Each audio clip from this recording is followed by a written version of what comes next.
we are looking at how to pronounce this acronym and what it means.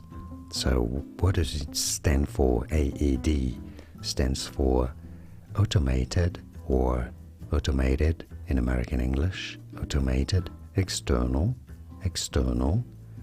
In British English, the last word is said as defibrillator, defibrillator, stress on that second phi syllable. Now, in American English, that word is said as defibrillator, defibrillator. So, automated, external, defibrillator in American English, or automated, external, defibrillator is what AED stands for. And now you know, like and subscribe if you found this video useful. Thanks much for your support, much appreciated. More videos here on how to pronounce more interesting acronyms, words and names that many struggle to pronounce correctly. Thanks for watching.